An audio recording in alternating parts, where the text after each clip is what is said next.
Eccoci qua ragazzi, salve a tutti, bentornati sul canale. Ovviamente Napoli-Pisa, il giorno dopo, tra le polemiche arbitrali, le parole di mister Antonio Conte nell'immediato post partita che non sono tanto piaciute e questo infortunio di Buongiorno che tiene un attimo in apprensione. Fatemi sapere la vostra qui sotto nei commenti come sempre, iscrivetevi al canale se volete e se passate per la prima volta attivando la campanellina così si resta aggiornati in maniera cronologica. Se vi piace il video un bel like, fa piacere al sottoscritto e diamo come sempre una mano all'algoritmo. Da dove partiamo? Partiamo da questa situazione arbitrale perché non mi va di sentire poi campane che dicono il Napoli non meritava la vittoria, è stato aiutato. Andiamoci molto ma molto piano. Guardatevi le partite, segnatevi gli episodi, li mettete sulla bilancia e vedrete che poi il Napoli non è stato aiutato. Altro che. Ci arriviamo, mancano un bel po' di falli in casa Napoli, alcuni regalati ovviamente al Pisa. Il rigore che è andato a rivedere al VAR non è stato dato, poteva starci ma non c'era quello che hai fischiato, quindi per compensazione hai fischiato un rigore che da regolamento l'anno scorso non è mai stato dato. Non venitemi a fare la morale eccetera, perché tanti rigori con il doppio tocco l'anno scorso, addirittura andandoli poi a rivedere, sono stati revocati e non sono stati dati. Quindi quel rigore che è stato fischiato non c'era quello ovviamente che si è andato a rivedere, perfetto. La legge della compensazione che io non condivido nella maniera più assoluta, rigore per il Pisa e siamo a posto, siamo pari in quella situazione. Poi mi devono venire a spiegare il pestone sul tallone ad Oilund da andare a rivedere, ci poteva stare quel calcio di rigore. C'è una spinta disinteressandosi totalmente del pallone in maniera molto ma molto vistosa su McTominay. Siamo sempre in area di rigore e lì comunque non si è fatto praticamente niente, al di là di una situazione 2 contro 0 eravamo. Viene ovviamente fischiato un fallo che non esiste, quindi sfuma l'azione, non andiamo in porta, molto pericolosa come situazione. Potevamo sfruttare assolutamente quella condizione, ma si è visto ciò che si voleva vedere, non si è visto praticamente tutto, perché quando si deve andare al VAR la prima volta per vedere se c'è o non c'è il rigore, bene, andiamo a vedere, facciamo chiarezza, tutto quello che volete, e poi cosa facciamo?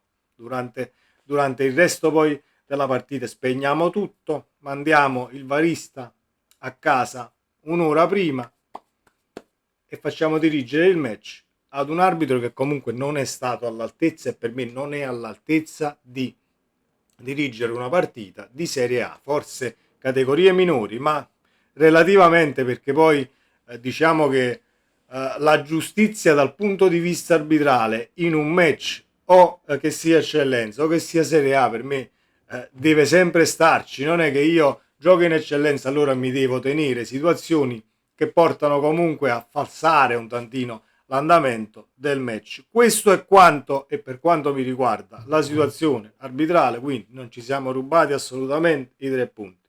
Punto primo: il Napoli non è stato favorito nella maniera più assoluta. Per chi ha visto tutta la partita e che come me si segna i minutaggi, si segna i cartellini possibili che non sono stati dati e va un attimo a rivedersi anche i gol, perché se andiamo a prendere il 3-2, il secondo gol del Pisa, e lo guardiamo bene, può anche starci un fallo di mano durante l'azione, ma vi invito ovviamente ad andarvelo a rivedere e poi ci confrontiamo nei commenti. Le parole del mister Antonio Conte nell'immediato post partita possono far male?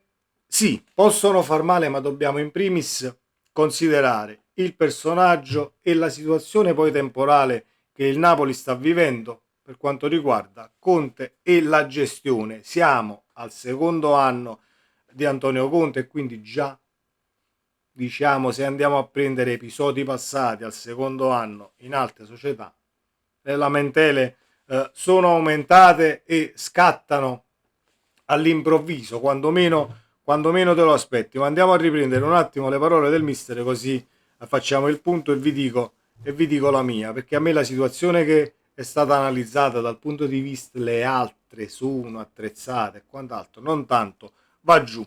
L'esultanza gol di Lucca è stata molto bella, meno bello il calo di tensione nel finale. Partiamo dalle cose belle, questo è un ottimo gruppo, lo era l'anno scorso, i nuovi si sono integrati alla perfezione su un gruppo base che era già al top a livello umano. Questo gruppo gioisce e soffre tutti insieme, abbiamo gioito al gol di Spina, di Lucca, abbiamo sofferto dopo il gol concesso del 3-2. Dispiace perché ce la siamo complicata da soli la vita, era una gara totalmente in controllo sul 3-1, potevamo pure sfruttare qualche situazione per implementare il risultato. E aggiungo io, diciamo che il regolamento alla mano, quelle situazioni comunque le andavamo a concludere e sfruttare del tutto, ma questa l'abbiamo già analizzata poc'anzi nella situazione arbitrale. C'è stata una situazione dove abbiamo concesso il 3-2, io so benissimo cosa ti passa in quei momenti, ti viene il bacino, inizi a nasconderti, pensi di voler portare a casa il risultato, quindi rischi. Dispiace perché sono partite che per quello che hai prodotto le devi vivere in maniera più serena, però abbiamo trovato la quarta vittoria consecutiva. Manchester, eravamo in 10 dopo 18 minuti, è stata una partita a sé stante, eccetera, eccetera, eccetera. Eravamo con l'amaro in bocca, ma non c'entra niente Manchester, anzi ero contento della concentrazione avuta dai ragazzi perché quelle sono partite in cui rischi di subire l'imbarcata, quindi oggi Manchester ha inciso 0.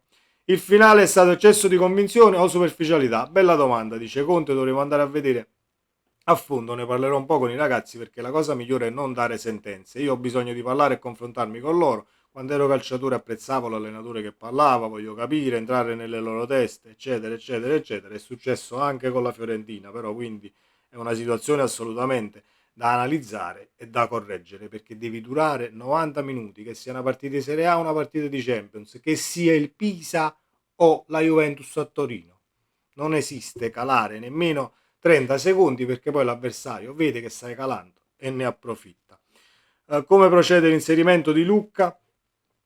Noi con i nuovi che sono 9, a parte De Bruyne, arrivano da realtà diverse, si trovano con lo scudetto sulla maglia che pesa, eccetera, eccetera, quindi dovremo avere tempo e pazienza per inserirli. Con Lucca stiamo lavorando tanto per fargli capire determinate situazioni a qualità importanti e quant'altro. Lo stesso Højlund a Manchester non giocava, sempre le stesse cose. Poi ovviamente parla di Buongiorno, bisogna fare una valutazione e capire se c'è qualcosa all'adduttore, speriamo non sia niente di grave, se no dobbiamo portarlo a benedire. Allora, dalla situazione Buongiorno noi possiamo un attimo spostarci sull'averlo schierato, forse diciamo da fresco recuperato da un infortunio grave, e quindi ieri poteva forse riposare un tantino. Col senno di poi possiamo dire sì, poteva riposare, così al limite non si faceva male, però gli infortuni e anche dal punto di vista medico, luminari del settore ci hanno sempre detto che non dipende tante volte lo schieri in continuazione e quindi si fa male. L'infortunio può arrivare anche se lo facevi riposare ieri, giocava la prossima e si faceva comunque male. L'unica cosa che mi tiene in apprensione è che comunque dal punto di vista fisico, Buongiorno, eh, bisogna un attimo vedere perché dal punto di vista tattico c'è un Napoli, come ho sempre detto, con Buongiorno e senza Buongiorno, per quello che può darti in campo, per quello che comunque l'hai pagato, i valori sono molto ma molto alti per quanto riguarda il calciatore, però bisogna averlo integro per una stagione intera. Se inizia a diventare, al di là di Mister Conte, una situazione che si presenta ogni 3-2 e allora c'è un attimo da fare valutazioni diverse. Per quanto riguarda Buongiorno, poi diciamo che le parole nell'inserire i nuovi e il Milan che è attrezzato e l'anno scorso e poi in passato squadre che hanno fatto la Champions sono più rodate, eccetera, eccetera, eccetera, possono essere parole che fanno male per quanto riguarda i soldi spesi e il mercato che ha fatto il Napoli. Sono totalmente d'accordo con voi, ma c'è sempre un ma. Il ma si chiama Antonio Conte, il ma è il secondo anno di Antonio Conte dove le lamentele possono aumentare e poi c'è un Milan tirato in ballo ovviamente nelle risposte e quant'altro che vedrà il Napoli al Meazza la settimana prossima. Quindi può darsi che sia un po' di pretattica già iniziata ieri nell'immediato post partita, diciamo il dare il pallino all'avversario per quanto riguarda il peso del match e non accollarti dal punto di vista diciamo mediatico e mentale una partita che è alla portata nella maniera più assoluta per quanto riguarda ciò che possiamo mettere in campo e ciò che possiamo fare, però ovviamente dargli più peso di quanto ne può avere potrebbe rompere un tantino le uova nel paniere per quanto riguarda la situazione psicologica del nostro Napoli. Il gruppo sta bene, non facciamo drammi, addirittura dopo una vittoria poi per 3-2 con il primato in classifica, però c'è da migliorare assolutamente questa situazione, soprattutto nell'arrivare concentratissimi oltre il 90° e nell'approcciare diciamo queste partite, perché il Napoli soffre con il Cagliari, soffre con il Pisa e quindi poi vedremo, non abbiamo ancora diciamo tanti termini di paragone per poter esprimere un parere in maniera totale, però al momento hai sofferto in casa con Cagliari e Pisa, partite diverse perché col Cagliari sei stato molto ma molto più ordinato, era un Napoli che comunque riversato nella metà campo avversaria riusciva anche a pararsi dal punto di vista delle ripartenze anche subito nel recupero palla. Ieri è mancato un tantino forse la situazione corale, ecco, nel recupero palla, sulla palla persa c'erano due elementi, tolto Meretto ovviamente, al posto di Savic, che hanno un attimo forse stravolto dal punto di vista tattico questo centrocampo dei Fab Four, ma se abbiamo Gilmour e Elmas da sfruttare per determinate caratteristiche, mi aspetto ovviamente che li si vada a sfruttare poi per le caratteristiche che hanno e non nel dover fare per forza, diciamo, dover essere la fotocopia di quelli che poi si è andato a sostituire, ovvero Anghissà e Lobotka, perché l'abbiamo analizzato ieri sera in live ed è stata una live che dal punto di vista tattico ha dato molti ma molti spunti. Se gioca Gilmour che ha il lancio lungo, ha la verticalizzazione maggiore, a differenza di Lobotka che detta i tempi di gioco e diventa il salvatore della patria in determinate situazioni quando devi mettere la palla in cassaforte, devi uscire dalla pressione e quindi Lobotka sa benissimo come e cosa fare,